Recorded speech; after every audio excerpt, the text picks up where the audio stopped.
Producer point of view ఎలా ఉంటుందంటే, okay వీడిని పెట్టుకుంటే మనకి ఎంతవరకు కలెక్షన్స్ వస్తాయి, వీడిని పెట్టుకుంటే ఎంత ఓపెనింగ్స్ వస్తాయి, ఈ సినిమా వీళ్ళ మీద తీస్తే మనకి ఏంటి ప్లస్, ఇవే ఆలోచిస్తూ ఉంటారు కదా.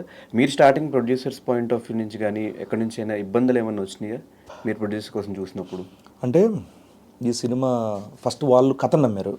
ఎవరైనా నేను లాస్ట్ చాయిస్ సినిమాకి బేసిక్గా చెప్పాలంటే, మిగతా వాళ్ళందరూ ఓకే అయిపోయారు. లాస్ట్లో వాళ్ళు ఎవరికో కథ చెప్పారు. సో అక్కడ సారీ అని చెప్పారు. నేను లాస్ట్ ఆప్షన్ అయ్యాను. వచ్చి ఇలా చెప్పారు, అప్పుడు నేను ఒప్పుకున్నాను. అయిన తర్వాత వాళ్ళు ఏంటంటే ఈ కథకి ఎవరైనా పర్ఫార్మెన్స్ చేస్తే చాలు, అది తనకున్న ఇమేజ్ ఏంటి ఏంటి అని ఆలోచించలేదు వాళ్ళు. సో దీంట్లో ప్రశాంత్ రెడ్డి గారికి చాలా చాలా థ్యాంక్స్ చెప్పాలి. ఎందుకంటే ఈ ట్రైన్ని, రాజు యాదవ్ అనే ట్రైన్ కదిపింది ఫస్ట్ ఇంజన్గా ఆయనే. కృష్ణమాచారి గారు నమ్మడం కథల్లో. తర్వాత సెకండ్ వేవ్ వల్ల అందరికీ చాలామందికి వృత్తిపరంగా, ఆర్థికంగా చాలా అందరూ వెనకబడ్డారు, ఒడిదుడుకులు వచ్చాయి. ఆ క్రమంలో కొంచెం మాకు షాక్. అప్పుడు మళ్ళీ వంశీ వయ్యాన మిలగర వంశీ తను ఒక లీడ్ ఇప్పించాడు. రాజేష్ కల్లేపల్లి గారు యూఎస్లో ఉంటారు, ఆయన చారీ గారు మాట్లాడితే చేద్దాం మనం అని చెప్పేశారు. ఆయన కూడా కథ నచ్చింది. సో మా ఇద్దరు ప్రొడ్యూసర్స్ ప్రశాంత్ రెడ్డి గారు, రాజేష్ కల్లేపల్లి గారు, ఇద్దరు నమ్మింది ఏంటంటే చారీ గారు ఇది కథ, ఇప్పుడు అప్పటి వరకు వస్తున్న సాంగ్స్ అవన్నీ నమ్మి దీన్ని కంప్లీట్ చేయడం జరిగింది. నాకు తెలిసి ఈ పాటికే ఈ ప్రీ బిజినెస్ అంతా అయిపోయి ఉంటుంది. ఎలా జరిగింది ఈ బిజినెస్? నిజంగా అంటే ఇన్వాల్వ్ అవుతారు కదా, తెలుస్తాయి కదా ఎట్లా వచ్చింది ఏంటి అని. నిజంగా అట్లీస్ట్ ప్రొడ్యూసర్ దగ్గర నుంచి ఫోన్లు కానీ, మనకి ఓటీటీ రైట్స్ ఎంత వచ్చినాయి, థియేటర్ ఓన్లీ డైరెక్టర్ గారు అండ్ ప్రొడ్యూసర్స్ మాట్లాడుకుంటారు. దానిలో బేసిక్గా నాకు చెప్తున్నా, నాకు చెప్పకండి, నాకు ఎందుకంటే సినిమాను ప్రమోట్ చేయాలి ఫస్ట్, అంతే. ఆ డేట్ ప్రేక్షకులు తీసుకెళ్ళాలి, అక్కడ వరకు నా బాధ్యత అంతే. ఎలా ఉంది వేవ్ మొత్తం, ఈ సినిమా వేవ్ అంతా మొత్తం ఏపీ తెలంగాణ మొత్తంలో? వేవ్ అంటే నేనే చెప్పుకోగలను, మనం చేసే ప్రయత్నం మనం చేస్తున్నాం. సో అంటే ఈవెన్ ఈ సినిమా రిలీజ్ టైంకే మీరు ఆంధ్రాలో తిరుగుతున్నారు కాబట్టి అక్కడ ఏమన్నా సినిమా గురించి ఏమన్నా అడిగేవారు. అన్న రాజు అది ఇప్పుడు వస్తుంది డేట్ మధ్యలో మారింది, వెళ్ళిందా లేదా? వెళ్ళిందనే నమ్ముతున్నా. అంటే మనం వెళ్ళిందని కాన్ఫిడెంట్గా చెప్పి మనం బాగా చేస్తున్నాం, అది చాలు. బట్ అక్కడక్కడ అడుగుతున్నారు కాబట్టి వెళ్తుంది. కానీ మేజర్గా ఈ సినిమాకి ప్లస్ పాయింట్ ఏంటంటే, మీకున్న కాంటాక్ట్స్లో అందరూ హెల్ప్ చేస్తున్నారు ఈ సినిమాకి. బ్రహ్మానందం గారు, చిరంజీవి గారు, తేజ సజ్జా గారు, మిగతా వాళ్ళందరూ, కొరటాల శివ గారు, మొత్తం అందరూ సపోర్ట్ చేస్తున్నారు. ఈ కాంటాక్ట్స్ అన్ని రావడానికి రీజన్ ఏంటి మీకు? నేను అందరితో సినిమాలు చేశాను. సో సినిమాలు చేయడమే కాకుండా, సినిమాలు చేసినందుకు మాత్రం వచ్చారు కదా. అంటే ఒకటి, మనం ఏదైనా ఒక రిలేషన్షిప్ ఏర్పడితే ఎవరితోనండి, అది ఫ్రెండ్గా, ఒక డైరెక్టర్గా, లేకపోతే ఒక యాక్టర్గా, మనం వాళ్ళ దగ్గర మాత్రం ఎలా ఉండాలి, సపరేట్గా ఒక ఇది ఉండాలని మాత్రం పెట్టుకోకుండా, నేనేంటి, నా స్వభావం ఏంటి, నేను ఎలా ఉంటాను, అలా ఉంటే సరిపోతుందని అందరితో అలాగే ఉండేవాడిని. సో కొంతమందికి అది నచ్చి ఉండొచ్చు, ప్రవర్తన కావచ్చు, వాట్ ఎవర్. నేను కొన్ని రికమెండ్ చేయాలనుకున్నాను, ఇది నచ్చిందే ఉండొచ్చు కానీ. సో మనం వాళ్ళతో నిజాయితీగా ఉంటే చాలు అనిపించింది. సో అలాగే ఉన్నాను. మేబీ దానివల్ల వాళ్ళు నన్ను ఆర్టిస్ట్గా ఇష్టపడవు, లేకపోతే మనతో బాగుంటున్నాడు అని చెప్పి ఇష్టపడు.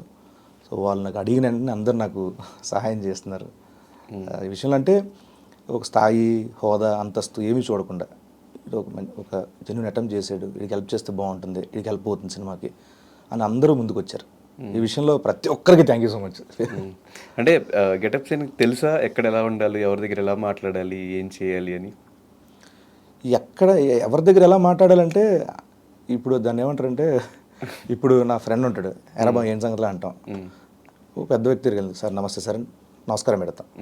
సో ఎవరి దగ్గర ఎలా ఉండాలంటే, అది దాన్ని ఏమంటారు, పూర్తిగా నా ఇది కాదు, అవి ఉండాలి అంతే. ఇవ్వాల్సిన గౌరవాలు అవి, ఎవరికి ఏం గౌరవం ఇవ్వాలి అంతే. సో చిరంజీవి గారు కూడా ఒక వీడియో చేశారు, ఆయన బయట ఇచ్చారు, వీడియో బయట ఇచ్చారు, మీరు వెళ్ళి కలిసారు, మాట్లాడారు, ఏమన్నారు, ఏం డిస్కషన్ అయింది, ఆయనకి ఎలా నచ్చింది ఆ టీజర్? నేను చాలా రోజుల ముందే చూపించాను, షోరీలు చూపించాను, నేను తయారు చేసుకున్న షోరీలు చూపిస్తే చాలా బాగుంది, మంచి ప్రయత్నం ఇది, నీకు తగ్గట్టు కథ ఎంచుకున్నావు, చాలా బాగా చేసావు, నీకు కరెక్ట్ క్యాపిటల్ అంటే క్యారెక్టర్ అని చెప్పిన తర్వాత, నేను సార్ ఒకసారి కలుస్తాను సార్ అంటే, కలిసిన తర్వాత సరే లేదనమంటే ఒక పని చేస్తాను, ఈ సినిమాకి నేను ఏదైనా చేయాలి అంటే, sir thank you so much sir అంటే వీడియో బయట ఇచ్చారు. వీడియో పెట్టి అసలు నేను ఎక్స్పెక్ట్ చేయలే. నిజంగా నేను కలిసి వెళ్ళి మీ బ్లెస్సింగ్స్ చాలని చెప్పి అనుకున్నాను. బట్ ఆయన మహోన్నతమైన మనస్తత్వం అయింది.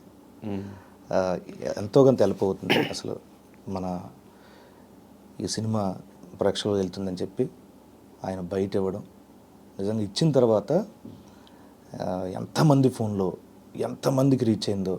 సడన్గా ట్రైలర్కి ఉన్న వ్యూస్ టప్పని పెరిగిపోయినాయి.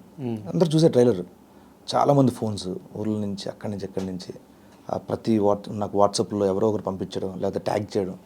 అప్పటి వరకు రాజు యాదట అలా వెళ్తుంది, సడన్గా జుమ్మలు వేసింది. సో ఆ విషయంలో నిజంగా చాలా నేను అదృష్టవంతుని. కాదు, ఆయన మీకు డైరెక్ట్ టచ్ చిరంజీవి గారు. ఆయనతో పాటు ట్రావెల్ చేసే ఫ్లైట్లో ఆయన మిమ్మల్ని ముంబై తీసుకెళ్ళి అక్కడ మీడియాకి మిమ్మల్ని పరిచయం చేసి మళ్ళీ తీసుకొచ్చి సేమ్ ఫ్లైట్లో మళ్ళీ మీరు ఎన్నిసార్లు ఆల్మోస్ట్ ఒక 20-30 టైమ్స్ ఈజీ కలిసి ఉంటారు చిరంజీవి గారిని.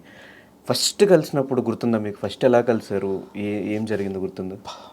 అంటే ఫస్ట్ నేను తెలియకుండా ఒకసారి కలిసాను. సార్కి నేను తెలియదు, అప్పుడు కలిసా. దూరం నుంచి చూసి వచ్చేసాను అంతే. నేను తెలిసింది ఫస్ట్ ఖైదీ నెంబర్ 150 అపోలో హాస్పిటల్.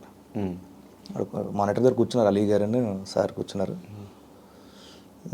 నేను ఆల్రెడీ ఉన్న సంగతి తెలుసు ఆ సినిమాలో, ఎందుకంటే సారే జబర్దస్త్లో కుర్రాడు బాగా చేస్తున్నాడు నాగబాబు గారు చెప్పారంట. నా ఎపిసోడ్ 2-3 చూసిన తర్వాత ఎంకరేజ్ చేయించిండి అని చెప్పి పెట్టించారు. తర్వాత నేను అపోలో హాస్పిటల్కి షూటింగ్కి వెళ్ళా. మాట్లాడుకుంటే ఎక్కడ గెటప్ పేడి అని అనగానే అలీ గారు అదిగో అని అనగానే సినిమా అని పరిగెట్టుకుంటూ వెళ్ళి కూర్చున్నా. అది ఫస్ట్ మీటప్. ఈ డిస్కషన్స్ ఏమైనా గుర్తున్నాయి? టీ తాగుతావా, కాఫీ తాగుతావా, ఇంకేం సంగతులు, ఏ ఊరు, అమ్మ నాన్న బాగున్నారా, అందరూ బాగున్నారు సార్, థ్యాంక్స్. అంటే ఇప్పుడు ఇన్నిసార్లు కలిసాను కానీ ఇప్పటికీ మాట్లాడడం రాదు ఆయన దగ్గర. నాకు ఏదో మొత్తం మడతాడిపోతూ ఉంటుంది కలిసినప్పుడల్లా. అంటే చిన్నప్పటి నుంచి పెంచుకున్న అభిమానం అవన్నీ ఆపేస్తూ ఉంటాయి. అంటే పుసుక్కున అలాంటి వ్యక్తుల దగ్గర మనం టంగ్ ఎంత కంట్రోల్ పెట్టుకుంటే అంత బెటర్. పుసుక్కున ఏమైనా మాటలు ఏమైనా తప్పు జరుగుతామా, ఏమైనా రాంగ్ టాపిక్లు వచ్చేస్తాయా అని కంట్రోల్ చేసుకుంటూ ఏం మాట్లాడాలి ఏం మాట్లాడకూడదు నాకు అనుకున్నాను.